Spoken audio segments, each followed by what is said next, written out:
beli nyicil, jual nyicil, seperti orang beli rumah. Kalau jual sekaligus nggak nyicil, belinya nyicil ya.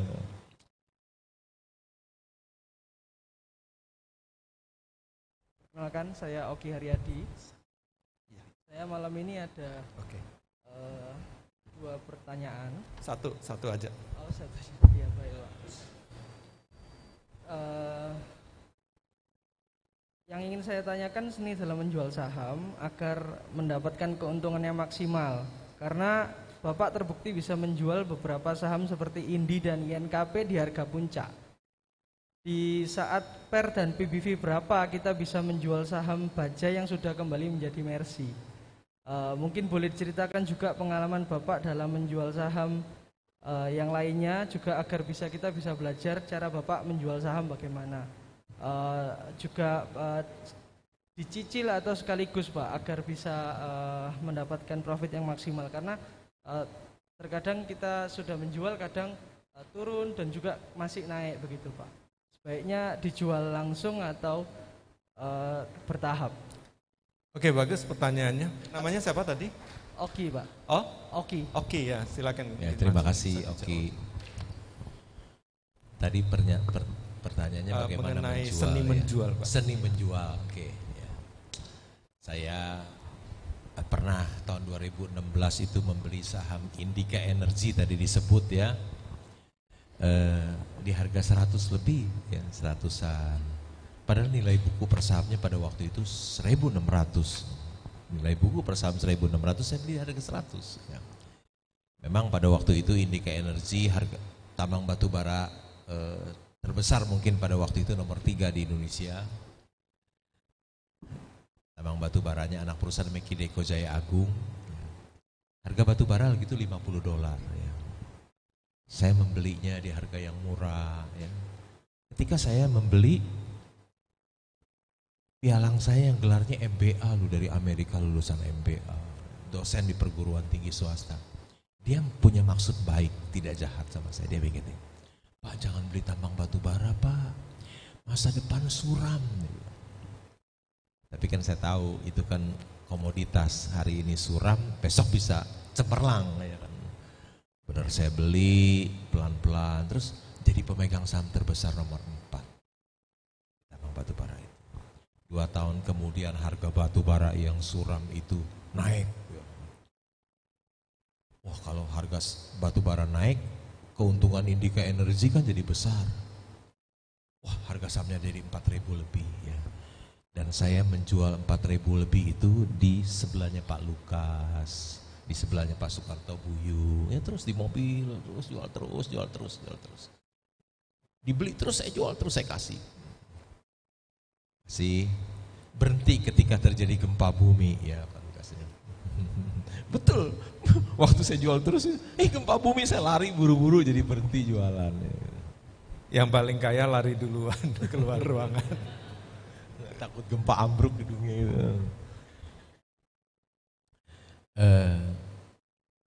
Jadi kapan sebaiknya kita menjual? Saya kan beli Mercy harga Bajaj itu tambang batu bara terbesar nomor 3, nilai buku per saham pada waktu 2016 itu 1.600, harga sahamnya 100 loh. Wih, murah banget ya. Ini Mercy harga Bajaj, saya beli aja terus. Kapan yang terbaik kita jual? Ketika si Bajaj itu kembali menjadi Mercy. Ketika si Bajaj yang kita beli Mercy harga Bajaj itu kembali jadi Mercy, kita jual. Di dunia nyata nggak ada Mercy yang dijual harga Bajaj, hanya ada di bursa. Ya. Jualnya bertahap apa sekaligus? Saya pemegang saham keempat terbesar di Indika, kalau sekaligus bukannya hancur harga sahamnya, ya enggak lah, hancur lebur ya kan. Ya pelan-pelan, di rumah sendirian jual pelan-pelan. Ya. Ada yang pasang beli jual, kebetulan Pak Lukas jemput saya jual terus pelan, bertahap. Kalau saya jual sekaligus jumlahnya begitu banyak, hancur dong, auto reject bawa langsung, besok auto reject bawa lagi, enggak. Saya juga ingin mendapatkan harga yang baik ya. Sekaligus sampai bertahap, ya bertahap lah pasti belinya. Beli nyicil, jual nyicil, seperti orang beli rumah. Kalau jual sekaligus nggak nyicil. Belinya nyicil ya. Beli nyicil, jual nyicil, pelan-pelan. Beli supaya dapat harga murah terus pelan-pelan, pakai aksi senyap, beli pelan-pelan. Jual pun demikian, pelan-pelan jual supaya harga sahamnya tidak jatuh, dapat harga bagus terus ya. Tidak sekaligus tapi bertahap. Kalau sekaligus hancur lebur, soalnya muatan saya banyak kontainer ya. Kalau cuma saham berapa lot sekaligus aja buang, gitu ya, Oki. Ya. Oke, terima kasih. Saya Ega dari Surabaya. Pak, saya mau tanya, kita tahu kan di lantai di bursa saham itu banyak beberapa saham dan dari berbagai sektor. Tadi Pak Loke menjelaskan kalau kita harus mencari wonderful company. Nah, langkah start awal apa kalau boleh saya tahu dari awal Bapak Loke Hong itu bisa menemukan dari deretan setiap saham yang ada di bursa sebagai wonderful company-nya. Langkah start awalnya Pak. Itu yang ingin saya tahu karena kan saya terus terang sih banyak mendengarkan kalau sebagai seorang investor kan dia value investing. Dia berlandaskan kepada sebuah landasan fundamentalnya. Nah, cuman tidak pernah dijelaskan bagaimana starting point-nya, bagaimana kita bisa menemukan nih dari deretan semua daftar saham yang ada di lantai bursa itu, di sektor manakah? Karena kan di bursa itu juga ada sektor-sektor industrinya, kemudian lingkup bidang usahanya. Nah, dari apakah setiap sektor itu mereka ada yang juga merupakan wonderful company atau hanya dari keseluruhan itu semua adalah wonderful company, seperti itu Pak. Oke, terima kasih. Oke, jadi pertanyaan tentang how to ya Pak ya. Terima kasih untuk pertanyaannya Ega. Tahapan untuk mendapatkan wonderful company ya. Menurut saya wonderful company itu adalah yang cuannya besar, ya, cuannya ake, cuannya besar. Cuan yang sedikit, apalagi perusahaan rugi, itu bukan wonderful company ya. Wonderful company itu yang cuannya ake, yang besar.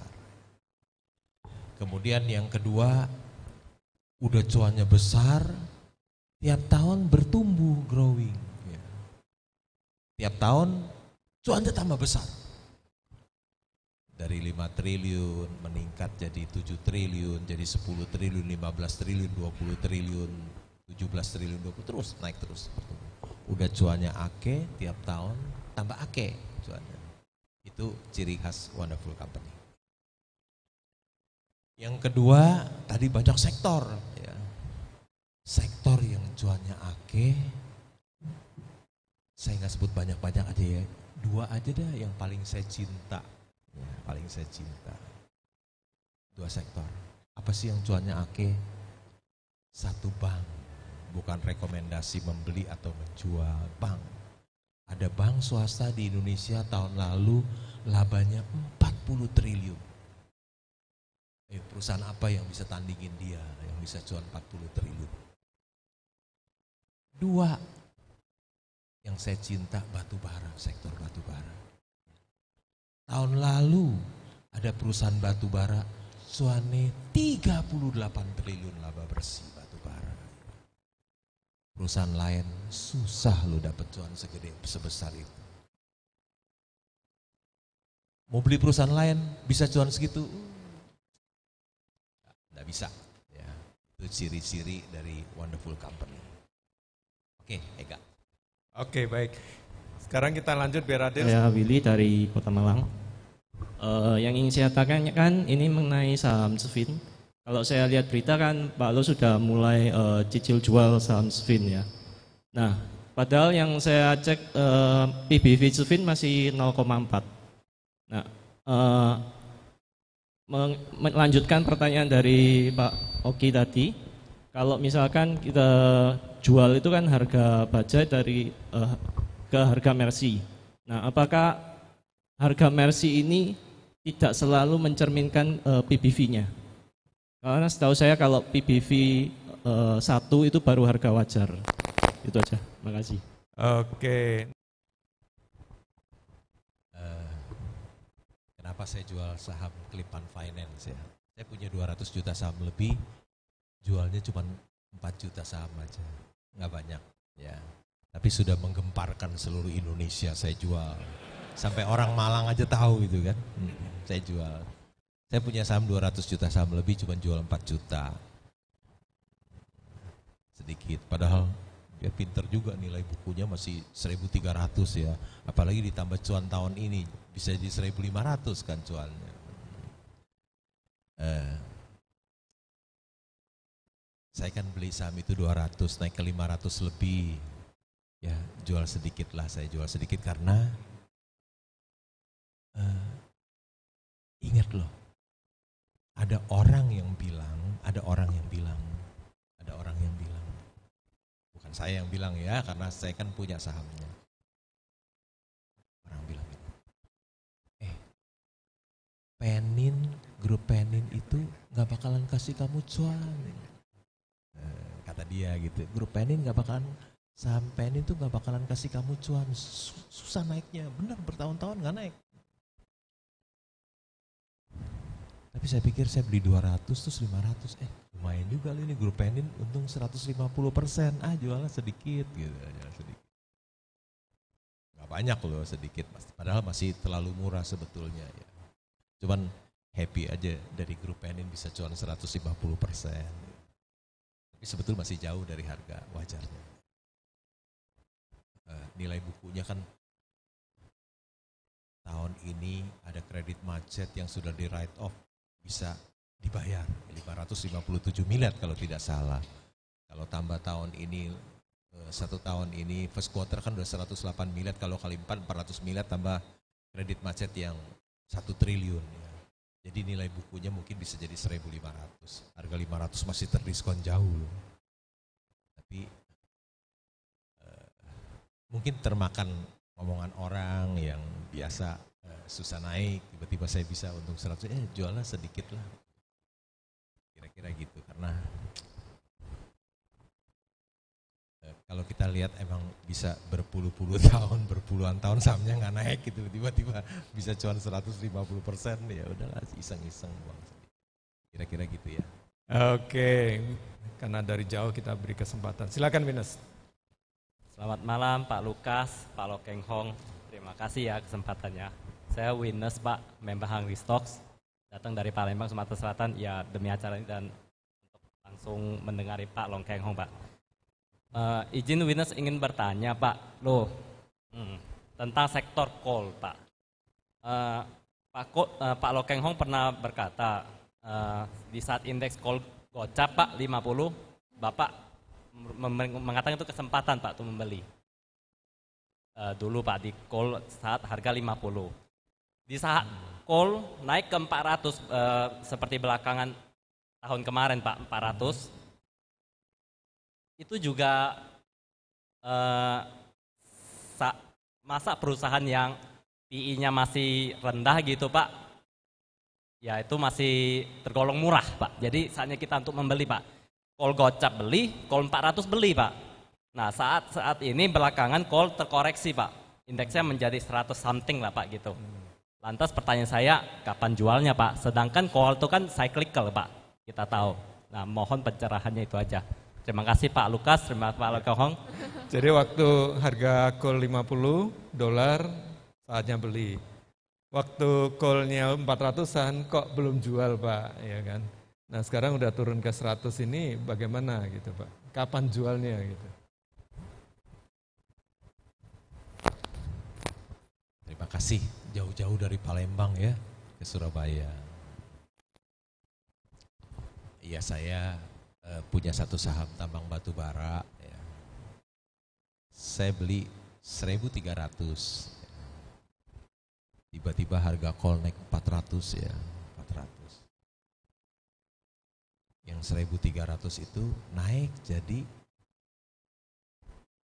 4.850.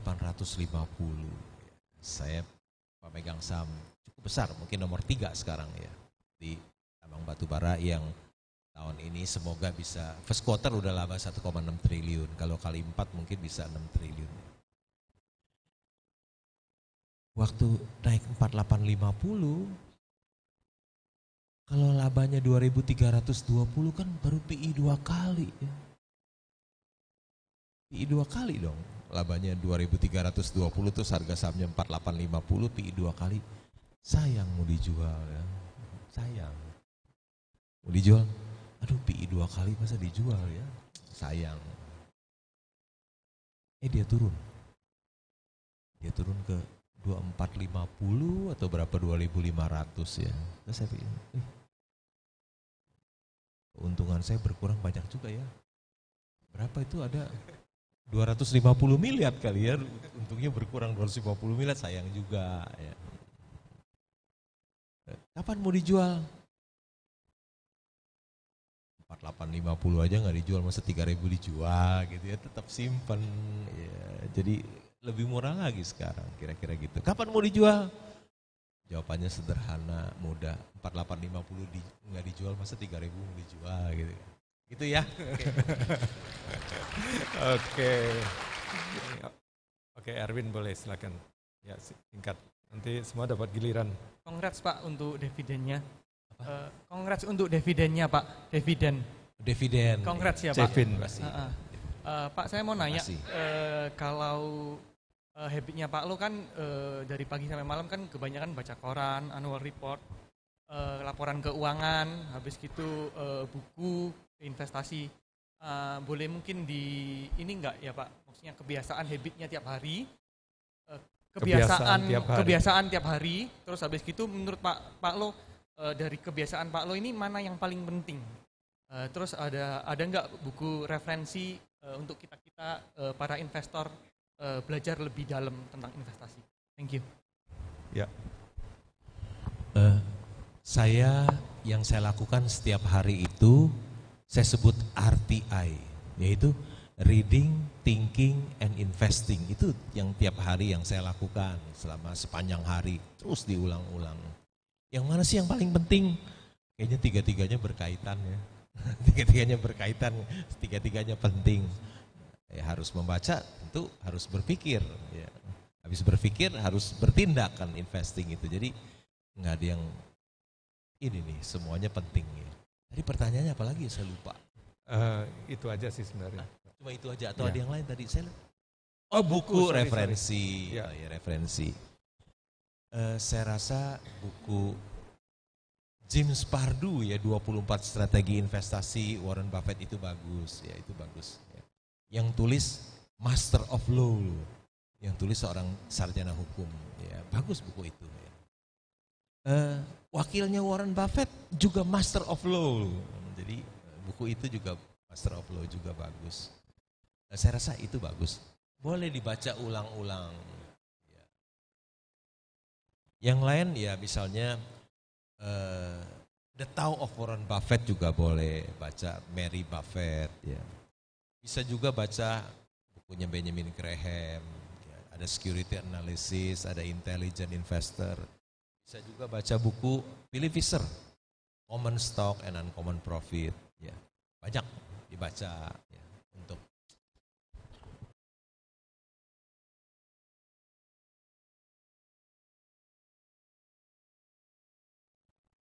Yang saya mau tanyakan mengenai ini Pak, saham di sektor pulp and paper. Di sektor pulp and paper, saya sebut saja sahamnya Indah Kiat. Itu kan kita tahu labanya tahun lalu all time high, tapi sahamnya masih belum terbang sesuai dengan valuasinya. Mungkin waktu di 20.000 dulu itu belum mencerminkan kinerjanya, sedangkan kemarin kinerjanya yang tinggi, harga sahamnya belum mencerminkan kinerjanya. Dan dia pabriknya kapasitas sudah 95% produksi dan mau bangun pabrik senilai 54 triliun untuk kertas industri dan untuk menunjang bahan baku pulp. Nah, menurut Pak Lokenghong bagaimana prospek ke depan di sektor pulp and paper, khususnya Indah Kiat yang mungkin bisa dikatakan wonderful company? Ya, sekian, terima kasih. Tahun lalu labanya besar ya, kalau tidak salah Indah Kiat itu labanya 13 triliun kalau nggak salah ya. Tapi harga sahamnya tidak kemana-mana karena harga pulp turun. Harga pulp turun, jadi harga saham Indah Kiat juga turun. Tapi kelihatannya beberapa hari ini harga pulp mulai naik ya. Karena harga sahamnya juga sekarang beberapa hari ini juga naik ya, karena harga pulp and paper juga naik. Jadi harga saham Indah Kiat itu tergantung dari harga pulp and paper di dunia. Jadi kalau dia naik, harga sahamnya ikut naik. Kalau harga pulpnya turun, dia ikut turun. Jadi kalau dia lagi murah, ya boleh beli. Ya. Nanti jangan udah mahal baru beli, jangan. Ya. Kira-kira gitu ya. Saya mau bertanya Pak Lo. Kalau misalnya Pak Lo, kan kita kalau mau lihat saham yang bagus itu kan harus pelajari laporan. Terus saya lihat Pak Lo kan sering kunjungan gitu kan ke kunjungan. Ya, itu biasanya poin-poin penting apa yang ditanyakan ke manajemennya gitu loh Pak. Terima kasih Pak Lo.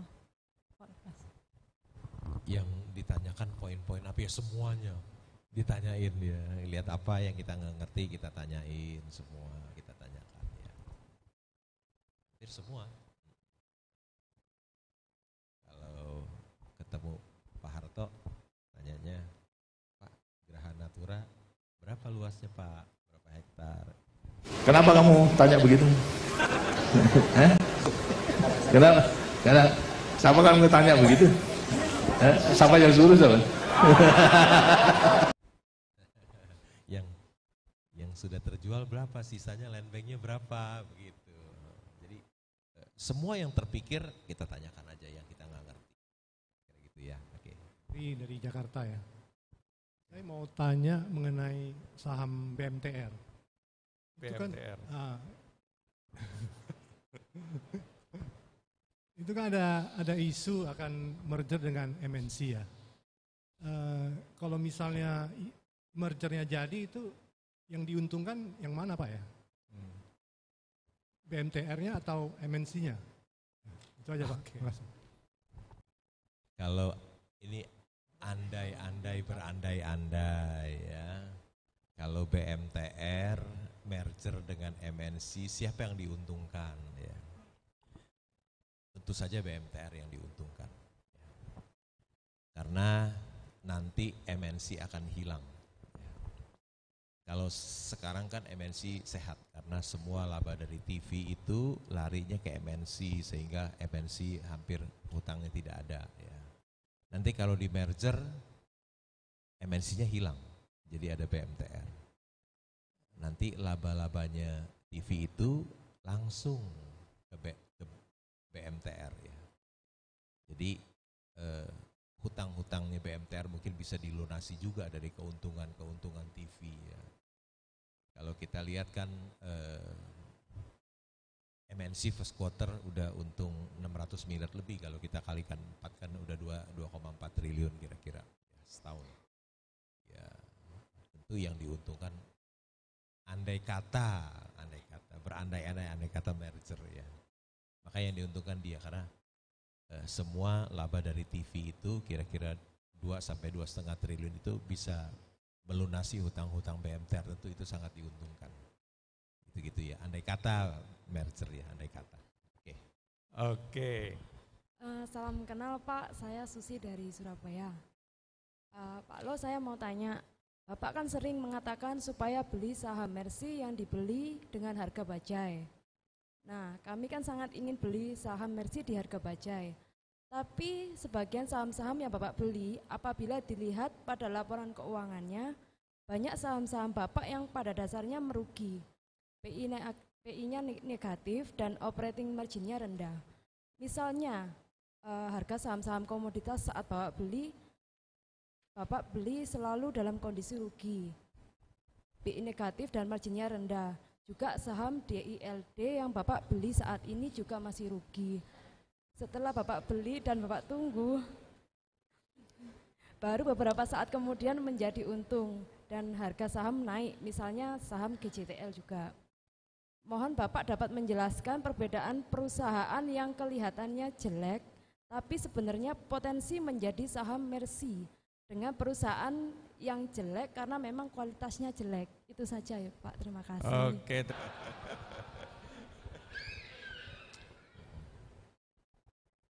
Saya beli saham rugi, iya. Saya beli Intiland ketika Intiland sedang rugi kan. Saya beli Indika Energy juga ketika Indika Energy sedang rugi. Tapi kan saya bisa lihat kalau harga batu bara naik kan dia bisa naik ke 4.000 dari 100. Saya juga beli perusahaan Intiland rugi. Kenapa saya beli Intiland rugi? Ketika saya bertanya kepada, pertama kan semuanya orang baik dulu nih ya. Pengendali, direksi dan komisaris itu orang baik semua. Orang jujur dan berintegritas. Kemudian perusahaannya kan rugi. Saya tanya, tadi berkaitan nih tanya, apa yang Bapak tanya? Bapak yang tanyakan ini saya tanya gini sama direksinya Intiland, direktur Intiland. Pak, berapa sih nilai proyek Intiland di 65 proyeknya? Ya. Hartanya kan banyak loh Intiland. Ada di sini Spasio, ada di Graha Family, ada di Intiland Tower, ada di Geraha Natura, masih sisa di land bank 36 hektar, berapa tuh? Masih ada. Masih ada di South Quarter, gedungnya keren loh South Quarter. Masih ada di Regatta, proyek Intiland pertama yang melakukan reklamasi. Orang lain belum reklamasi, Intiland dulu yang reklamasi. Semua proyeknya, saya tanya ke direkturnya. Pak, seluruh proyek Intiland nilainya berapa sih Pak? Dia bilang 20 triliun. Keren nih 20 triliun. Market cap-nya berapa? Waktu 150, market cap-nya cuma 1,5 triliun. Market cap-nya 1,5 triliun, properti yang dimiliki ada 20 triliun. Potong hutang anggap 3 triliun kan, jadi masih ada 17 triliun sisanya. Bagi dengan jumlah sahamnya 10 miliar kan 1.700, harga sampai go. Itu kan Mercy harga bajai kan. Tapi saya nggak mau percaya gitu aja, saya bilang ke direktur, minta dong rinciannya yang 20 triliun. Minta dong rinciannya di mana, harganya berapa, dikasih. Terbuka ya, saya lihat, oh Intiland Tower harganya berapa ini semua. Oh iya 20 triliun. Cuman tempat-tempatnya saya nggak tahu, saya tanya Ibu Teresia, corporate service, ini sepatan di mana ya Bu? Saya nggak tahu sepatan di mana. Oh ini dekat belakang bandara Soekarno-Hatta. Satu 20 triliun. Terus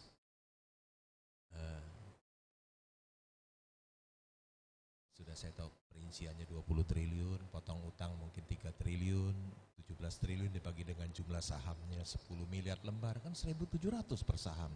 Harga sahamnya pego waktu itu saya beli. Diskon nih 90%, ini kan Mercy harga bajai. Nilainya 20 triliun, kalau properti booming, naiknya juga 1 kali lipat, tiba-tiba bisa jadi 40 triliun loh, yang 20 triliun itu. Nah udahlah, beli aja lah, beli. Saya beli properti, minta diskon 5% aja susah. Udah saya beli saham Intiland aja, sekalian beli developernya dapat diskon 90% gitu. Kira-kira gitu ya. Oke, terima kasih.